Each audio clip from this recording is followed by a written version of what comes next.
komme ud på øen, Peter og mig. Okay, jeg tror det var en Viland, der lige kom der et eller andet sted. Men vi har fået gang i bålet. Og kødet ligger der skal på. Og heroppe bor Peter. Og heroppe Peter reserve. Ja, reserve Peter. Knæber de. Og her skal Carsten sove. Fantastisk. Ja. En lille ø tilbage igen.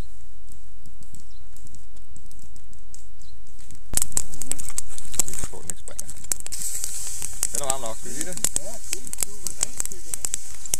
Med rødvin, det smager super rødvinsovs.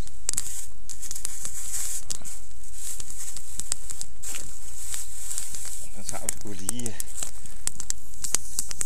koletten her. Ja. Det er jo ikke så svært.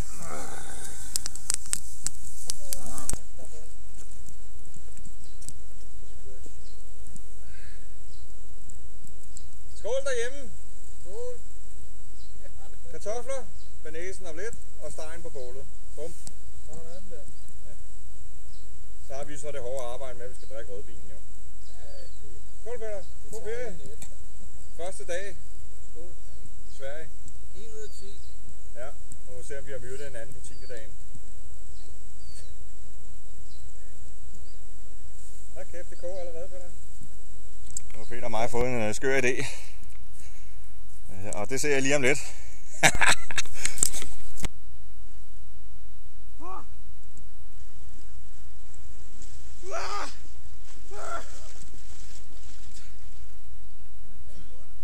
Kom så, Peter!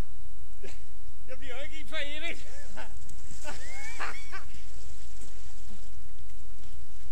Kæft, der er dybt, mand. Vi gjorde det! Ja.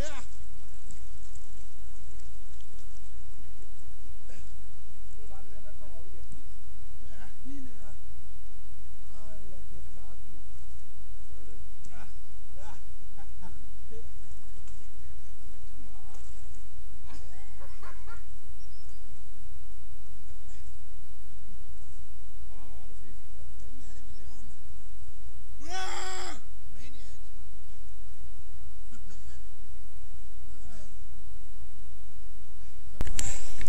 Ej Peter, jeg glemte at tænde kameraet. Vi må hellere lige gøre det igen. Nu er det jo sådan, at vi lige har været i vandet jo. Og hvad venter os heroppe? En rød streg kan jeg se her, fordi der er ved at gå bål i den, Peter. Nu er det jo så stadigvæk dag 1 her, hvor... jeg ved sgu ikke. Jeg tror, vi går i vandet igen.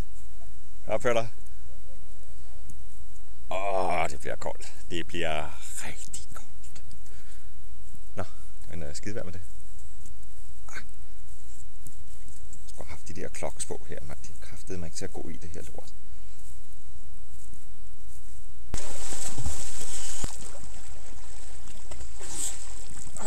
Kæft, det er koldt. Det er fisk godt! For satan. Og så Peter, så kommer vi sgu i vandet igen. We did it. Prøv lige at se vandet her. Prøv at se, hvor flot det er over. For fanden, Carsten. Det er dejligt. Det er første gang, jeg har oplevet noget så flot her. Men man kan ikke se. Vi slutter for i aften. Ses i morgen. Det gør vi. Hej.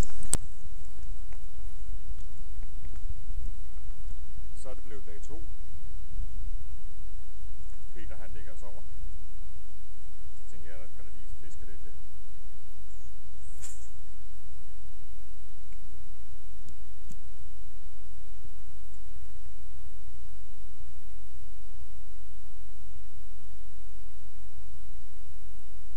Så er vi nået til den næste sø her, hvor vi skal være i nogle dage i hvert fald. Og vi har lige lagt lidt til land her. Hej Peter! Og skål! Det var lige øltid nu her. Dejligt her. Ankeret ligger herovre et sted. Så det går fremad. Stadig kan live. Dag 2.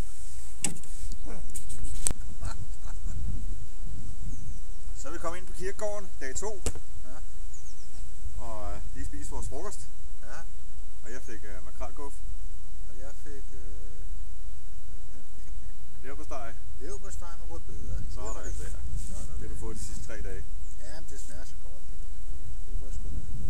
Ja, men skål, Peter. Det er begyndt at blæse lidt op her, men ikke så mange bølger. Dagen startede rigtig. Først var det lidt gråt, men da solen kom frem, der blev det lige pludselig varmt, og det var helt, og vandet blev helt stille og sådan en fantastisk oplevelse. Sverige er et dejligt land. Ja, skål.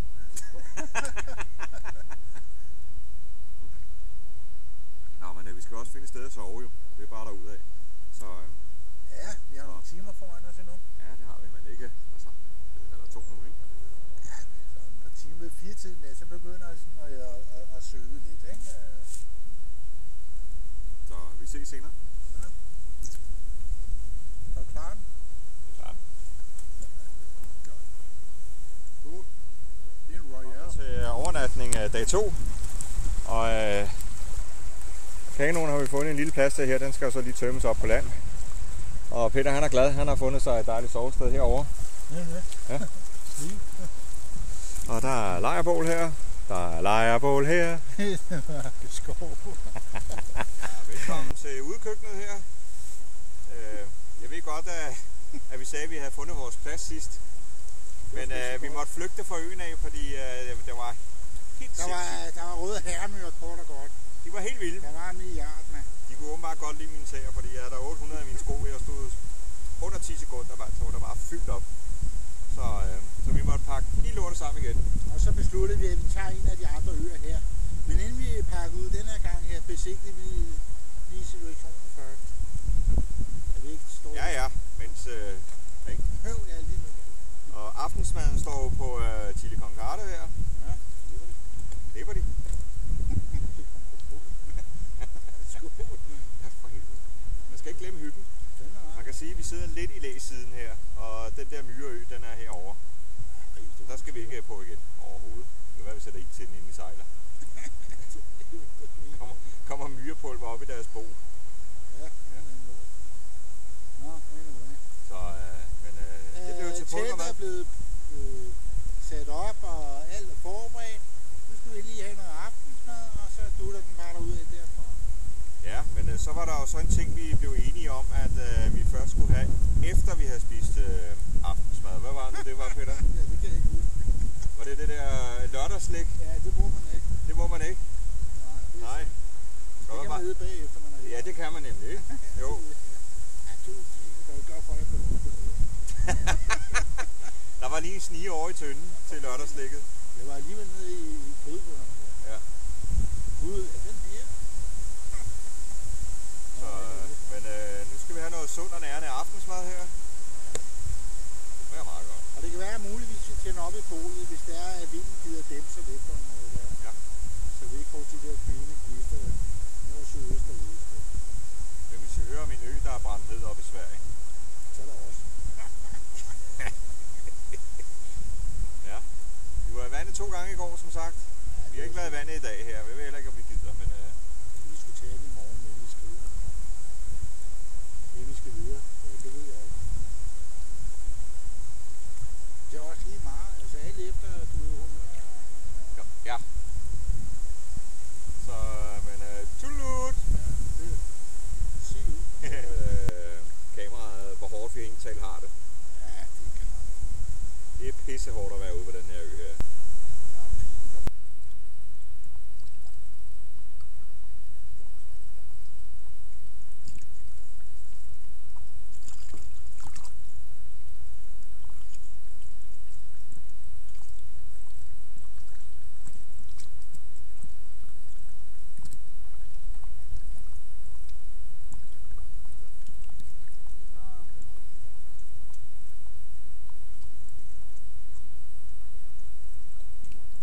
Så er vi kommet til endnu en ø her, hvor kanonen ligger her. Og det er øltid.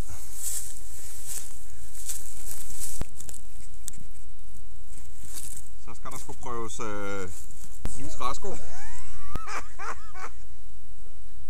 Det er dejligt. Kom så, Peter. Ja!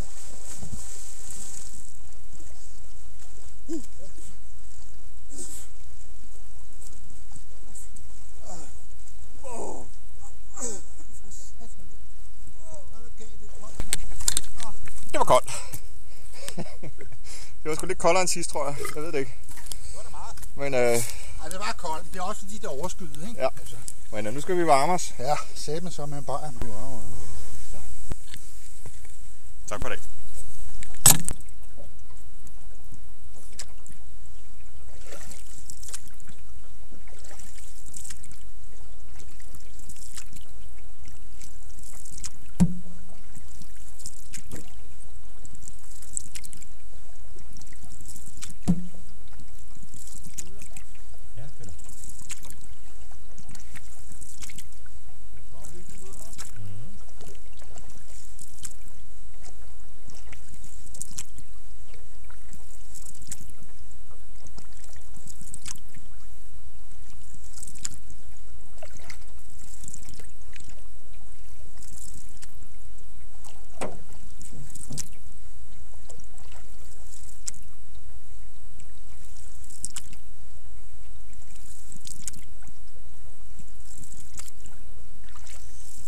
Det var en god frokostplads, det der, Peter.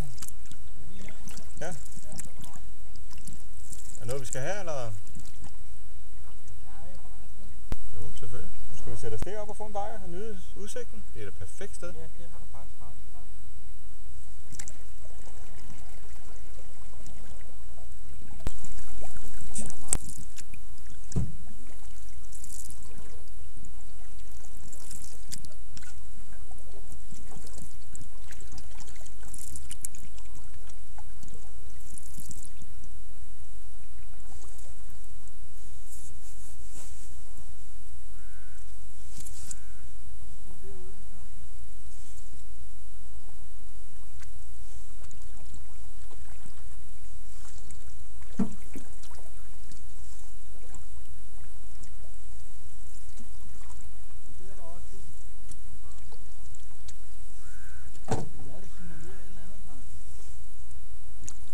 Ja, øltid.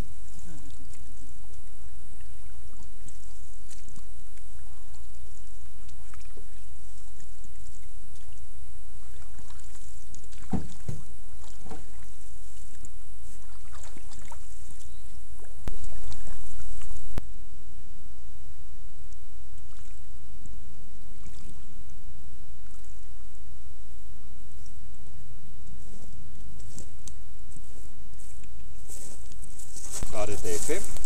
Det blev onsdag.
Så er vi skulle lande på vores ø her, og det bliver så en shelterplads i dag.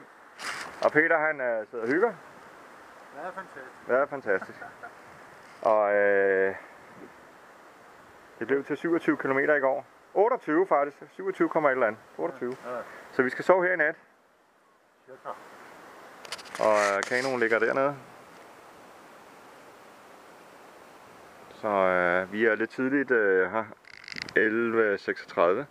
Men der bliver sgu ikke roet mere i dag. Sådan er det. Slut, prut. Nej, du skal ikke være bange. Det er bare vores aftensmad.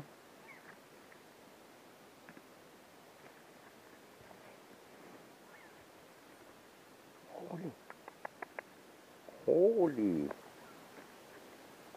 Ja, ligger der. Der ryger bare støv af det hele med en af.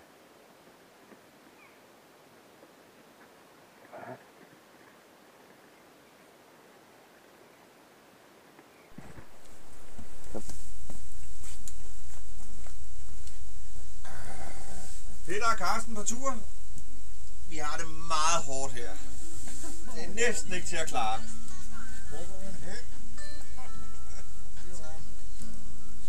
Lidt musik. Skål. Yes. Lidt blues, og så er det helt... Ja. Solskin. Vi har rodet rigtig hårdt i dag. Under 2 kilometer. Godt gået, ja. 28 i går. Så i dag der var det musik, rødvin, god mad, måske, jeg ved det ikke. Ingen fisk. Det er det bedste gode. Ja, vi får kraftigt ikke finde fisk. Så vi klarer den. Vi skal sove i en shelter i nat, så hvis der er lige lokum her 10 meter op, så kan vi komme på kotten med toiletsæde, og så sådan på lort selvfølgelig. Er det ikke rigtigt? Det er jo kraftigt.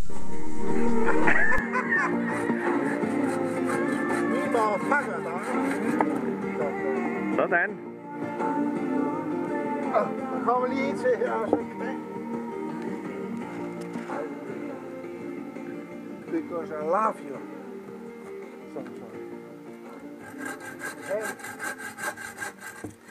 Det er altså godt. Det er lidt varmt her.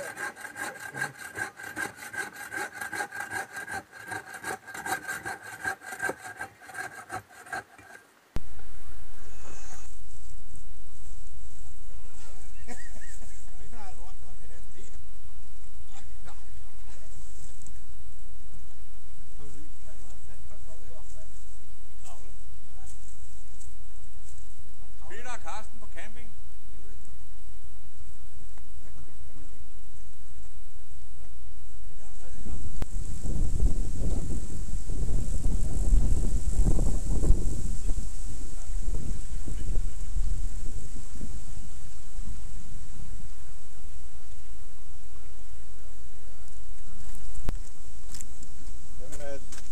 Tak for en dejlig tur, Peter. Ja, det var sgu hyggeligt. Nu kom vi sgu i land. Stille og roligt her til sidst. Vi er inviteret ud på landet. Ja, vi lufter lidt. Sverigestang. Vi har fået pakket det hele. Ja. Burger King kalder. Ja, på vejen. Ja. Sådan der. Det har været fantastisk. Vi har haft været med os det hele. Hele vejen. Det kan ikke blive bedre. Nej, det kan det altså ikke. Så, vi skulle prøve det selv. Ja, et eller andet sted. Så kommer der masser af biler her. Ja. Der er udflugt. Kører de ind over kameraet. Ja. Så, tak så. Ja. Tak for det engang. Vi har snakket om det længe jo. Ja. Peter, ikke? Ja, nu står den på burger. Nu står den på burger. Ja. Så Og vi glæder os meget. lad os gå ind og se, hvad de har. Og god kold cola. Kold cola? Nej, jeg tror sgu, jeg skal have en chokoladeshake. Nu står vi kun og venter på vores burger. Chokoladeshakes.